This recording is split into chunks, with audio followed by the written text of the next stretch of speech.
Sebelum masuk ke cerita, aku pengen kenalin nih salah satu hosting. Hosting ini sangat favorit nih buat gue. Kenapa bisa gue bilang ini favorit? Karena hosting ini bisa menghasilkan cuan. Namanya apa? Namanya First Story. Nah, buat kalian nih yang nggak tahu First Story itu apa, jadi ini adalah platform palu gada baru yang paling keren, lengkap, dan mudah untuk membuat, mendistribusi, dan mengelola podcast kamu. Di First Story ini kalian bisa menggunakan fitur-fiturnya 100% gratis. Kamu bisa mengupload episode terjadwal dan mendistribusikan podcastmu di semua platform hits podcast kesayangan kalian. First Story menyediakan customer service yang luar biasa berkat tim yang berisikan podcaster berpengalaman. Kamu bisa share podcastmu tanpa ribet dengan F-Link yang akan mencakup semua link platform dan sosial mediamu. Dengan First Story Ads, kamu bisa mengakses monetisasi yang mudah dan beneran nih bisa kamu cairkan sesegera mungkin. Tanpa biaya tambahan dan tanpa ribet. Di garis bawahi, ribet gak pakai ribet ya. Jadi tunggu apa lagi? Gunakan hosting First Story sekarang juga. Hello? Hello? Podcast Network Asia. Lisir wangi seliramu tumaking sirno ojo tangi kan guling awas jo ngetoro aku lagi bang wingo yen setan kang tak putusi dudu sembarang ojo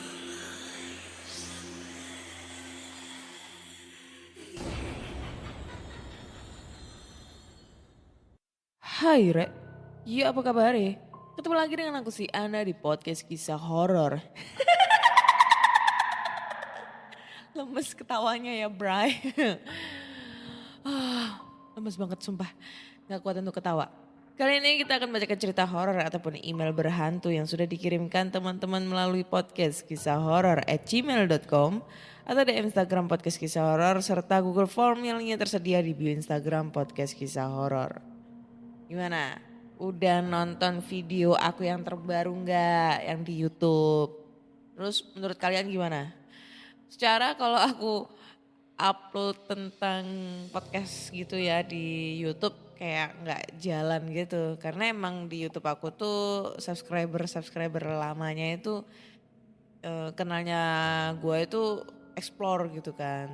Bukan bukan ini, bukan apa namanya? Podcaster gitu. Jadi ya gue pengen ngelanjutin tentang dunia explore gue gitu di YouTube. Jadi buat kalian yang penasaran dan belum nonton nih, kalian bisa langsung aja mampir ke channel YouTube aku namanya Anna Olive. ANNAOLIVE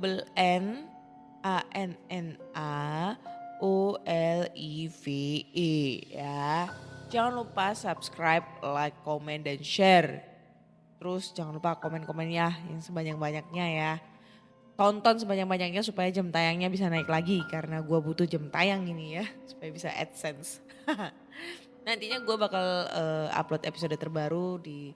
Biasanya insya Allah gue bakal upload 2 kali dalam seminggu. Hari Kamis sama hari Minggu gitu. Oke?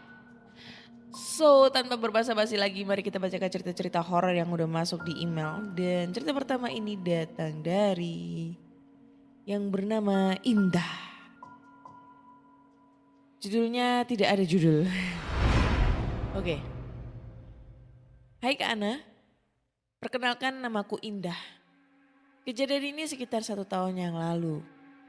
Setelah abang saya menikah dan tinggal di rumah mertuanya, saya juga pindah kamar dan jadi menempati kamarnya dulu sewaktu lajang.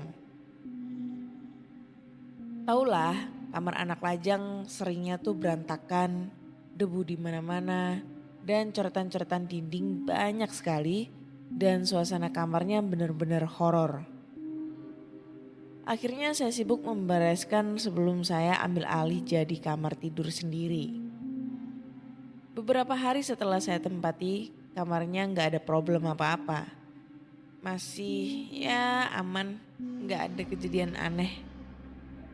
Saya itu anak gadis yang selalu tidur larut, bahkan sering begadang karena kerjakan tugas yang harus mengejar deadline. Karena hampir semua aktivitas tuh dihabiskan di kamar, kalau keluar ya hanya beberes rumah, mandi, dan ambil makan. Setelah itu balik lagi ke kamar, terus kunci pintu, lanjut kerjakan tugas. Dulu kegiatan belajar mengajar masih daring, jadi selalu di rumah terus, gak pernah kemana-mana. Suatu malam saya tidur cepat, mungkin efek lelahan karena kerjakan tugas dari pagi. Lupa tidur jam berapa, tapi itu lebih cepat dari biasanya. Kejadian hal yang benar-benar buat saya takut, kebangun tapi mata gak bisa kebuka. Kayak kita sadar tapi gak bisa dibuka gitu matanya. Paham gak maksudnya? Moga aja paham ya kak, hehehe. Oke, balik lagi ke topik. Topik. Di situ saya ingat betul posisi tidur saya itu terlentang, terus kaki kanan lurus dan kaki kiri agak nekuk dan miring banget ke kiri. Posisi tangan kiri di atas bantal sisi kiri. Saya tidur suka susun bantal atau boneka di samping saya dan posisi tangan kanan di atas dada. Ingat betul saat saya pakai daster dan pas posisi itu dasternya naik sampai ke paha dan ketepatan saya tidak pakai selimut karena memang tipe orang yang gak suka selimutan. Saat saya merasa ada yang naik ke atas ranjang karena ranjangnya itu spring bed, pasti bunyi kalau ada yang naik. Kayak ada yang naik terus ada tangan yang bener-bener dingin banget kayak es. Lagi genggam tangan saya. Dan itu tangannya besar banget. Kayak ukuran tangan pria dewasa lah. Merasa paha saya ada yang megang kayak dielus-elus gitu. Di situ saya benar-benar mau teriak, nangis dan buka mata tapi sama sekali gak bisa gerak. Dalam hati banyak-banyak doa dan berusaha sekuat tenaga buat gerak. Tapi tetap gak bisa. Dan itu cukup lama saya merasa hawa dingin banget kayak ada tangan yang menjalar ke kaki dan paha. Anjay, digrepek dong. Saya terus usaha buat gerakin telapak tangan saya yang digenggam. Itu berusaha gerakin buat genggam balik itu tangan besar. Tapi gak bisa. Terus-terusan saya coba sampai akhirnya bisa. Dan tangan saya langsung kayak lagi posisi genggam, tapi gak ada genggam apapun. Mata bisa saya buka dan badan semua bisa digerakkan. Lihat posisi tidur yang daster keangkat sampai ke atas paha dengan posisi kaki lebar, saya kayak merasa dilecehin hantu.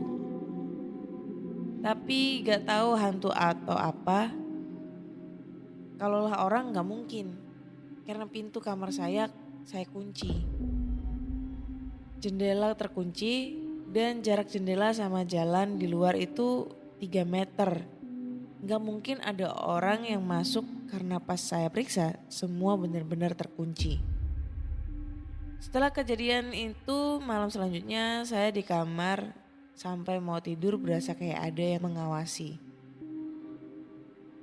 Selepas dari situ saya gak berani lagi tidur sendiri dan akhirnya saya tidur sama ibu. Dan kebetulan bapak lagi kerja keluar kota. Kata abang, memang di kamarnya itu pernah juga kejadian ada yang ketuk jendelanya tengah malam, tapi gak mungkin orang. Sampai dibiarkan abang itu ketukan berhenti sendiri. Saya kapok pakai kamarnya dia. Dan sekarang dia balik lagi tinggal di rumah ibu sama anak dan istrinya. Akhirnya tuh kamar ditempati lagi sama dia tapi gak ada kejadian aneh. Selepas kejadian nakutin malam itu, saya cerita ke teman-teman. Katanya sih saya tuh ketindihan ataupun digoda genderuwo. Saya dimarahin dia. Katanya walaupun di kamar jangan pakai pakaian seksi. Hantu dan sejenisnya bisa aja tertarik. Jadi harus hati-hati dan tetap sopan aja pakai pakaian. Walaupun sendirian di kamar sekalipun. Maaf kepanjangan, saya nggak pintar ringkas cerita gimana. Dan pesan buat anak gadis ataupun para ibu yang sedang ditinggal suaminya kerja keluar kota, mohon kalau tidur jangan pakai baju yang seksi banget.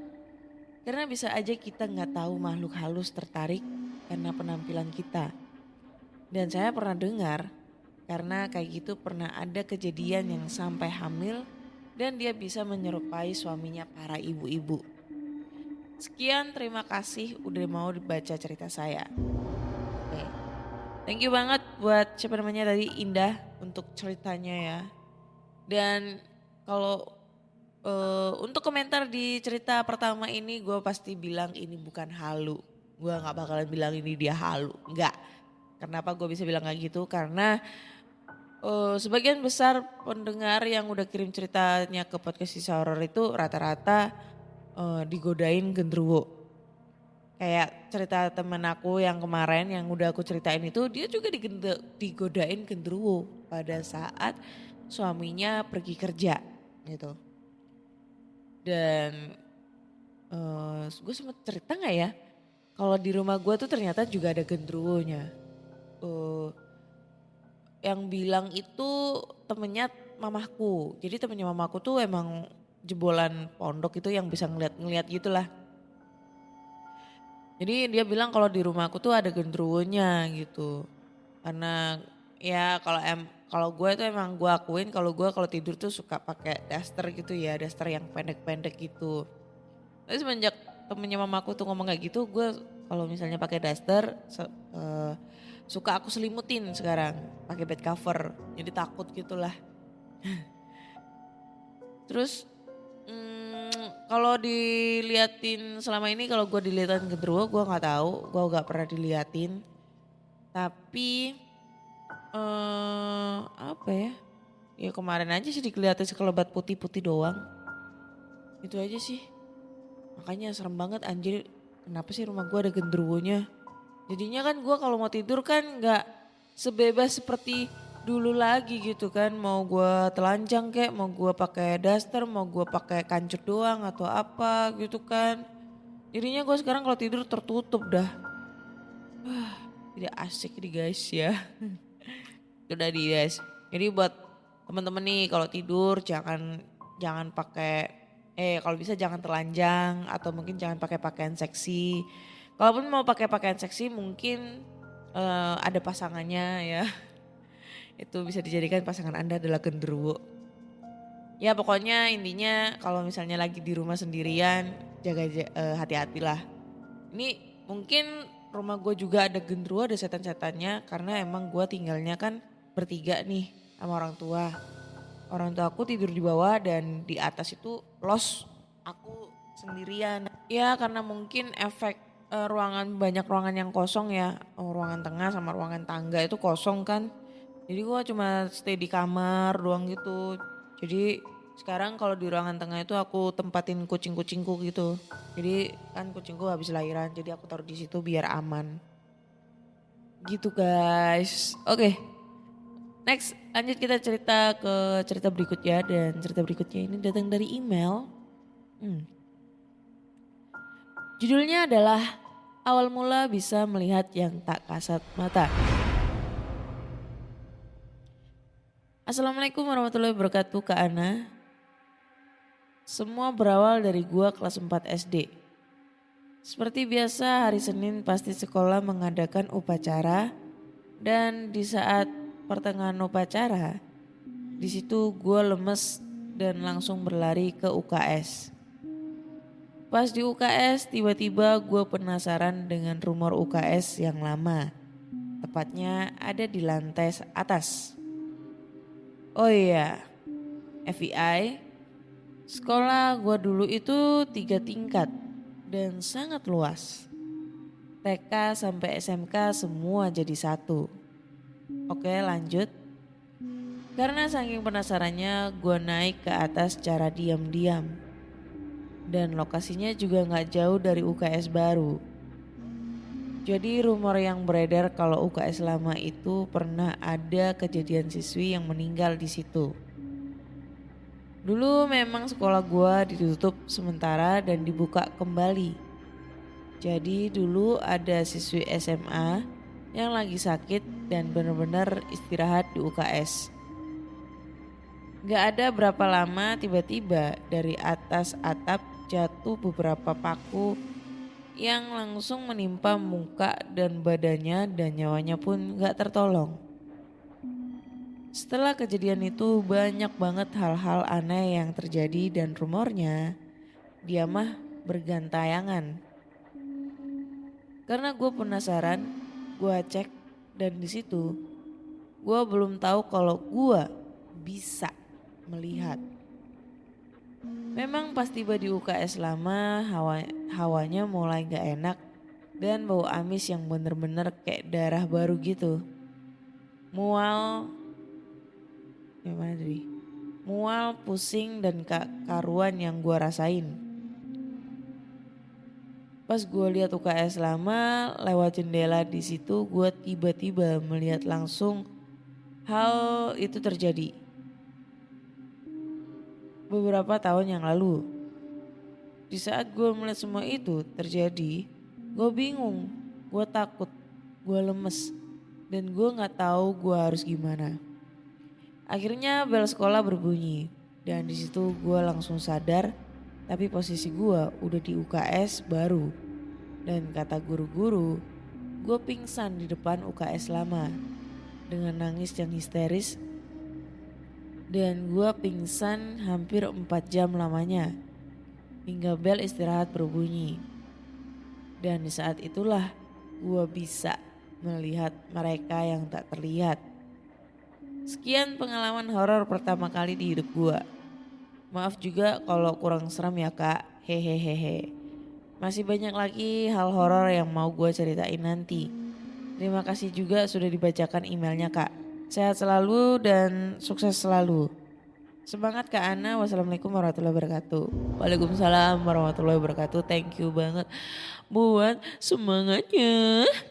Oke, saatnya kita berkomentar karena mulut gue udah mulai julid ini ya. Yang pertama, kenapa lu kok ya iseng-iseng aja ke atas gitu ya? Dan posisi lu tuh masih kecil gitu loh, masih kelas 4 SD. Dan gak sepantasnya gitu loh kalau lu kayak gitu. Yang gue tahu ya, memang kalau masih SD itu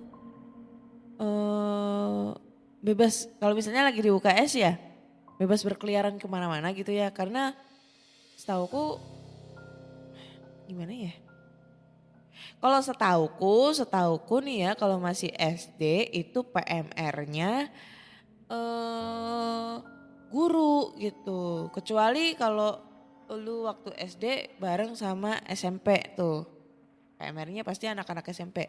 Tapi kalau misalnya SD, SMP, SMA itu gabung, nggak mungkin sekolahnya. Kayaknya beda-beda. Mungkin SMA-nya masuk siang gitu kan. Nah itu, lo kenapa gitu lo kok iseng gitu kan naik-naik ke atas. Masih bocil waktu itu, ngeliat-ngeliat setan. Gue aja yang sebocil lu kalau nonton Susana takut bro kalau kamar mandi. Apalagi ke UKS yang katanya ada rumor siswi yang sakit dan jatuh ketimpa paku. Yang kedua, nggak masuk akal banget kalau misalnya seorang siswi itu meninggal karena ketimpa paku dari atas. Nah, ini yang jadi pertanyaannya, siapa yang iseng naruh paku di langit-langit? Emang langit-langitnya itu bentuknya kayak rongga-rongga gitu atau masih direnovasi, atau mungkin langit-langitnya itu udah plafon? Kan kayak mustahil banget gitu loh. Dia bilang rumornya ada siswa kejatuhan paku yang mengenai kepala dan tubuhnya dan akhirnya meninggal. Tuh kayak mustahil banget. Karena paku coy. Tahu kan bentuknya paku tuh kayak gimana itu. Jadi kalau misalnya jatuh, siapa yang iseng naruh paku di atas dan ngejatuhin gitu loh, yang tahu sendiri kan bakal mencelakai seseorang. Kecuali nih kalau langit-langitnya itu bentuknya kayak pondasi. Masih pondasi ya, bukan kayak ada tripleknya gitu, ditutup triplek, bukan, masih pondasi. Terus tiba-tiba pondasi kayak salah satu kayu pondasinya itu jatuh terus ngenain si cewek itu. Tapi kalaupun jatuh nggak mungkin gitu sampai nancep paku gitu. Gue masih bingung sih nih ceritanya untuk rumornya yang katanya ada cewek meninggal di situ tuh. Sumpah gue masih bingung. Mungkin karena memang banyak banget sih cerita-cerita horor di sekolah, di kantor, di kos-kosan. Mungkin ini adalah jin yang sebenarnya tuh tidak menyerupai siswa yang jatuh pakai itulah. Enggak. Mungkin jin ini hanya menyerupai aja gitu loh. Menyerupai yang iseng buat nakut-nakutin gitu loh. Kalau lu bisa ngelihat kejadian pas waktu itu ya itu apa ya? Indigo ya? Kan melihat masa lampau tuh, ya kan? Berarti kan IndiHome gitu loh. Bukan Six Sense. Kalau Six Sense kan hanya bisa merasakan kehadiran mereka gitu kan. Peka gitu, tiba-tiba bisa ada yang bisa ngeliat sosok, ada yang cuma bisa merasakan kehadirannya kayak gitu-gitulah. Karena kalau semua orang itu punya Six Sense, cuma tergantung kita gitu loh untuk mengasah kepekaan itu. Gue nggak tahu gue punya six sense apa enggak ya. Secara gue nggak peka sama cowok juga nggak peka gitu kan. Nggak sih, maksud gue nggak peka ngeliat-ngeliat gitu. Tapi kalau misalnya kayak ngerasa ada yang merhatiin atau apa, nah itu gue bisa gitu. Maksudnya bukan gue bisa, semua orang pasti mengalami hal seperti itu. Tinggal orang tersebut kayak apa ya, kayak mengasah aja gitu lah intinya gitu guys. Jadi kalau menurutku ini ceritanya halu ya, sorry to say ya. Gue bilang kayak gini karena yang dia bilang gue bukan ngomong kalau dia bisa halu kalau bisa dilihat, enggak. Maksudnya gue halunya itu dimana dia cerita katanya rumornya ada siswi SMA yang meninggal karena ketiban paku. Nah itu dari atas tuh siapa yang iseng naruh paku di atas gitu kan. Gitu guys. Ya kayak gitulah ceritanya. Oke deh. Kayaknya cukup sekian dulu di episode ke 200 sekian ini ya. Di season 3 ini. So buat teman-teman nih kalau kalian pengen banget kirim-kirim cerita horor, berbagi cerita horor, kalian langsung aja kirim cerita kalian ke podcastkisahhoror@gmail.com atau DM Instagram Podcast Kisah Horor serta Google Form yang tersedia di bio Instagram Podcast Kisah Horor. Jangan lupa dengerin Podcast Kisah Horor di Spotify, Google Podcast, Apple Podcast, dan di Noise. Kalau kalian pengen traktir aku nih ya untuk traktir lah ya, kalian bisa langsung aja klik link yang ada di bio Instagram, link tree-nya, dan di situ klik traktir cendol dawet ya untuk bisa mentraktir saya. Yang nantinya traktiran dari kalian nanti gue sebagian bakal ngebeliin wet food atau dry food yang gue bakal bagi-bagiin ke anabul kucing jalanan gitu ya. Karena gue sekarang tuh nggak sekarang sih, kurang lebih 2 tahun ini suka banget buat ngasih makan anabul yang ada di pinggir jalan gitu. Gitu guys, ya kan? Dan kalau kalian penasaran dengan channel YouTube aku, pengen ngeliat YouTube aku, kalian bisa langsung aja mampir ke channel YouTube aku namanya Ana Olive. Jangan lupa subscribe, like, komen, dan share. Oke, akhirnya saya Ana undur diri dan terima kasih sudah mendengarkan podcast Kisah Horor. Bye-bye.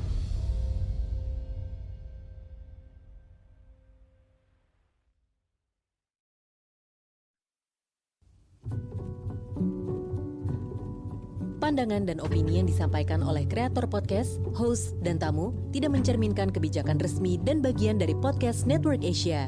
Setiap konten yang disampaikan mereka di dalam podcast adalah opini mereka sendiri dan tidak bermaksud untuk merugikan agama, grup etnik, perkumpulan, organisasi, perusahaan, perorangan, atau siapapun dan apapun.